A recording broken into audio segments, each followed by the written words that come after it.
Hola, yo soy Aldair Jaramillo y sean todos bienvenidos a una edición más del Mazo Internacional, donde en pocos minutos les contamos sobre los conflictos más importantes que acontecen a nuestro mundo.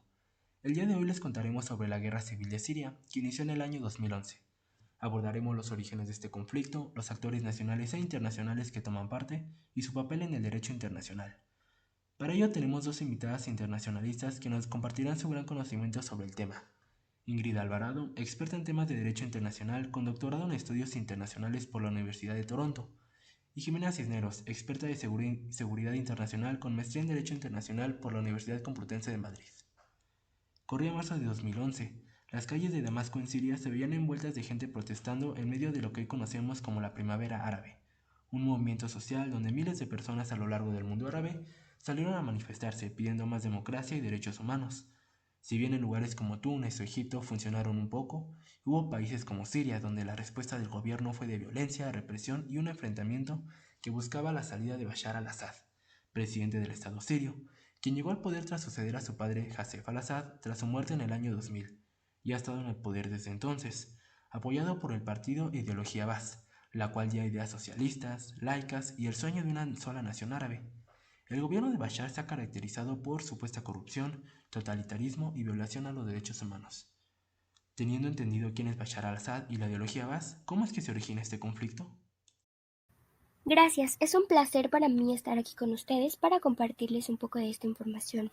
Bueno, fue en 2011 que se originó el conflicto provocando la guerra civil en Siria, dejando a millones de muertos, incontables heridos y millones de refugiados. Todo empezó con la Primavera Árabe, una serie de protestas que surgieron en 2010 y 2012 contra los gobiernos de los países árabes. La gente empezó a manifestarse en contra de sus gobiernos, que eran autoritarios, dictatoriales y corruptos.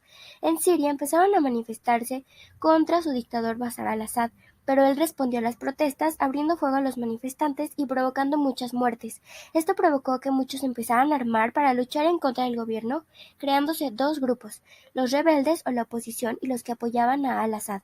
Irán apoya a al-Assad enviándole cientos de militares para luchar, recibiendo también el apoyo de Rusia. Por el otro lado teníamos a Arabia Saudí y a Estados Unidos apoyando a la oposición, recordando que Arabia Saudí e Irán tienen un conflicto ya que ambos quieren el poder de Oriente Medio.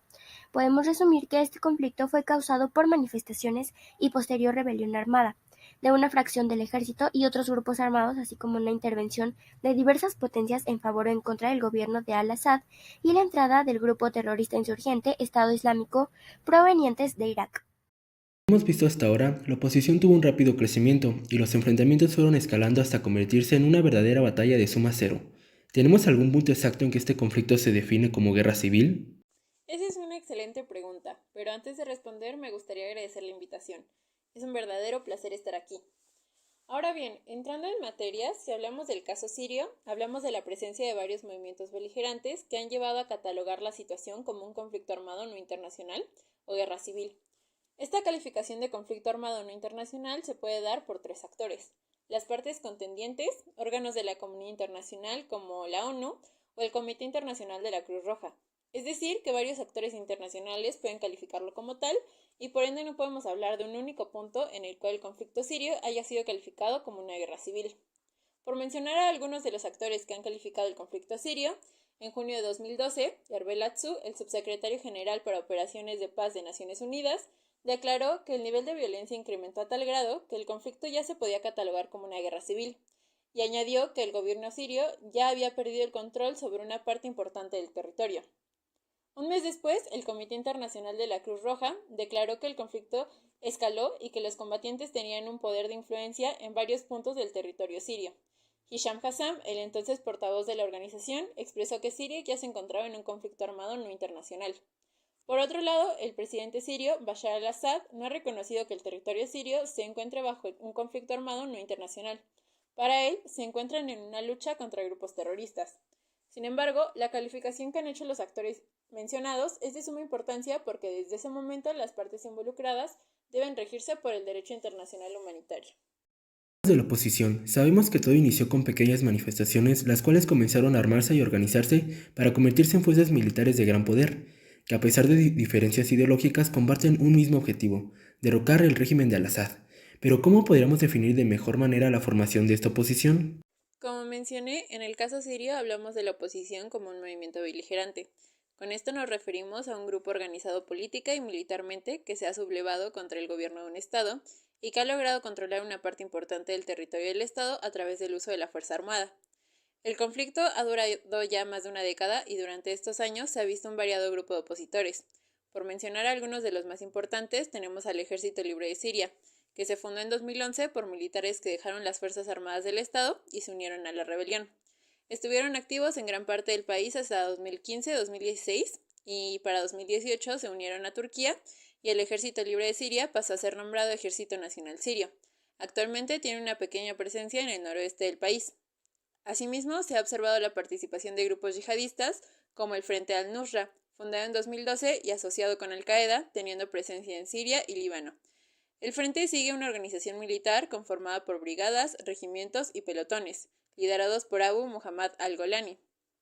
En 2017 se unieron a otros grupos rebeldes y crearon el grupo Tahrir al-Sham, presente en Siria hasta la actualidad. Del mismo modo, el Estado Islámico empezó a tener presencia en Siria en 2013 y un año después proclamó un califato en los territorios controlados de Siria e Irak. En la actualidad solo tienen presencia en un 5% del territorio. Además, la inestabilidad generada por el conflicto ha sido aprovechada por los grupos kurdos del norte del territorio. El Partido de los Trabajadores de Kurdistán y el Partido de la Unión Democrática, a través de su milicia armada, las Unidades de Protección Popular, se han hecho de cerca del 30% del territorio. Muchos actores internacionales se han involucrado, tanto estados como organizaciones de otros lugares han mostrado su apoyo a alguno de los lados. ¿A quiénes podemos mencionar de ellos? Sabemos también que el Comité Internacional de la Cruz Roja ha tenido los ojos puestos en este conflicto. ¿Qué roles han tomado? Como principales actores tenemos al gobierno sirio. El ejército sirio controla en la actualidad la mayor parte del territorio.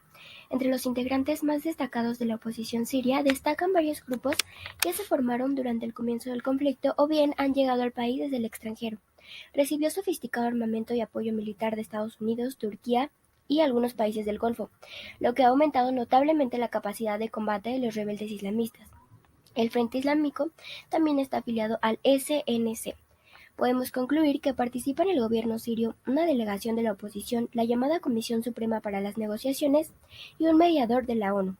Hablando acerca del Comité Internacional de la Cruz Roja, su labor en el marco de la guerra civil en Siria es la operación de mayor magnitud y complejidad de esta institución, que reclama a las partes en conflicto el respeto por los convenios de Ginebra, por los civiles y la infraestructura civil, el acceso sin obstáculos a las víctimas para llevarles ayuda humanitaria, visitas a los detenidos para verificar las condiciones en que se encuentran y el trato que se les brinda, y la suspensión de la venta de armas que podrían ser empleadas en violación del derecho internacional humanitario.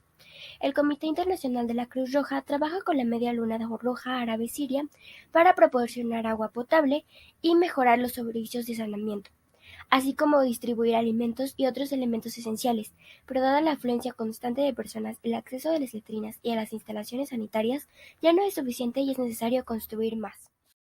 En una entrevista de 2018 a Peter Muir, director del Comité Internacional de la Cruz Roja, declaró: "Las consecuencias que el conflicto en Siria tiene en el plano humanitario han empeorado a partir de 2011.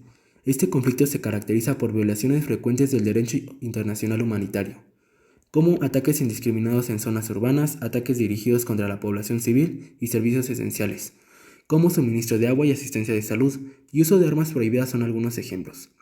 Todas estas violaciones tienen consecuencias devastadoras para la población siria, que queda presa de los bandos opuestos.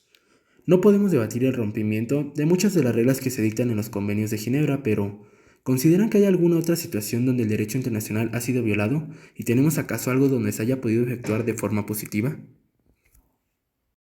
A día de hoy, se ha vuelto imposible negar el incumplimiento del derecho internacional humanitario. Todos los bandos han sido acusados de cometer faltas a los convenios de Ginebra y a los dos protocolos adicionales a estos convenios. Podemos destacar las constantes atrocidades contra la población civil siria por parte del Estado Islámico, así como la destrucción de 5 de los 6 lugares en el país declarados Patrimonio Mundial por la UNESCO, como la ciudad vieja de Alepo o el Templo de Bel. Esto último incumple el artículo 53 del Protocolo Primero Adicional a los Convenios de Ginebra, que prohíbe cometer actos de hostilidad contra los monumentos históricos que constituyen el patrimonio cultural de los pueblos. El uso de armas químicas también ha sido frecuente, como demostró el ataque perpetrado por las Fuerzas Armadas del gobierno sirio a la región de Guta, Damasco, en 2013. Durante la madrugada del 21 de agosto, cohetes que contenían sarín, un químico cuya producción y almacenamiento es ilegal según la Convención sobre las Armas Químicas, atacaron dos zonas controladas por la oposición en Guta, causando la muerte de 1.720 personas. A pesar de estas situaciones de incumplimiento, también podemos rescatar algunos escenarios en los que se puede observar el acatamiento del derecho internacional humanitario. Desde los primeros años del conflicto, la ONU ha enviado ayuda humanitaria a la población civil en Siria. A partir de 2020, el paso Bab al-Hawa entre Turquía y Siria se convirtió en la única entrada de alimentos, agua y medicina que enviaba la ONU a Siria. El 11 de julio de este año, el Consejo de Seguridad no lo pudo renovar debido al veto de Rusia, que lo consideraba una violación a la soberanía de Siria. El pasado mes de agosto, la ONU y el gobierno de Siria firmaron un acuerdo que permite el acceso a esta ayuda por 6 meses. En este mismo sentido, y aun con distintos obstáculos, los heridos, enfermos y la población civil han podido acceder a los servicios de socorro. La Media Luna Roja Árabe Siria y el Comité Internacional de la Cruz Roja han trabajado estrechamente para llevar asistencia médica y artículos básicos a las comunidades más vulnerables, sitiadas y de difícil acceso. Además, han llevado operaciones para evacuar heridos y enfermos de zonas en enfrentamiento. En 2019, representantes del gobierno y de la oposición comenzaron a reunirse en un foro auspiciado por la ONU. Sin embargo, el territorio sirio sigue dividido entre las diferentes facciones y los grupos rebeldes. ¿Estamos aún lejos de un armisticio y aún más de la firma de un tratado de paz? El principal problema que enfrenta la comunidad internacional es que las resoluciones que se buscan hacer sobre Siria suelen ser bloqueadas por un miembro del Consejo de Seguridad que apoyan distintos bandos, sea Rusia y su apoyo al gobierno Baas o Estados Unidos con la oposición. Además, nadie ha respetado los tratados de tregua al fuego o las zonas de exclusión.